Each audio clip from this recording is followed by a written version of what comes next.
Le soleil déclinait lentement sur l'île de Nusa Penida, peignant le ciel de nuances dorées et rosées. Assise sur un rocher au bord de la falaise, Eléa laissait le vent caresser son visage et soulever légèrement son paréo bleu azur, imprimé de motifs de feuilles de palmier. Ce paréo n'était pas un simple bout de tissu pour elle. C'était un cadeau de sa grand-mère, une femme mystérieuse qui lui avait toujours raconté des légendes sur les îles et leurs esprits anciens. Ce paréo n'est pas ordinaire, ma chérie. Il t'amènera là où ton cœur veut aller. Mais il te faudra écouter le vent. Eléa n'avait jamais pris ses paroles au sérieux jusqu'à ce voyage. Elle était venue seule sur cette île, fuyant une vie qui lui semblait de plus en plus étouffante. Son travail à Paris la consumait, ses relations étaient superficielles, et elle avait l'impression de passer à côté de quelque chose d'essentiel. Alors, elle avait tout mis sur pause, pris un billet et laissé son instinct la guider ici, sur cette île où le temps semblait suspendu. Ce soir-là, alors qu'elle se préparait à redescendre vers la plage, une bourrasque plus forte que les autres arracha son paréo de sa taille. Il s'envola en dansant dans l'air, emporté vers l'océan. Non! Eléa courut sur les rochers, essayant de suivre son précieux tissu des yeux.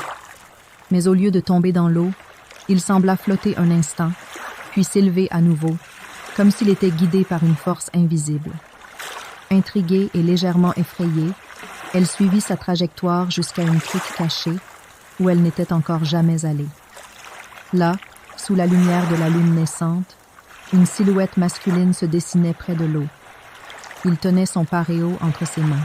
« Il me semble que ceci t'appartient, » dit-il en souriant.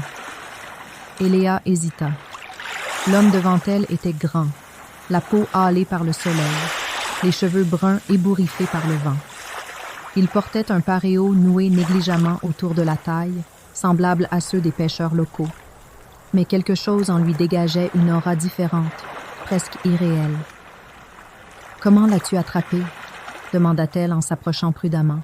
« Disons que le vent me l'a apporté. Peut-être voulait-il que nous nous rencontrions. » Eléa haussa un sourcil, mi-amusée, mi-méfiante. « Tu crois au destin? » « Sur cette île, il vaut mieux y croire, » répondit-il en tendant le tissu vers elle. Lorsqu'elle reprit son paréo, une étrange sensation l'envahit, comme si, à travers ce simple contact, un lien invisible venait de se tisser entre eux. « Je m'appelle Iban », ajouta l'inconnu.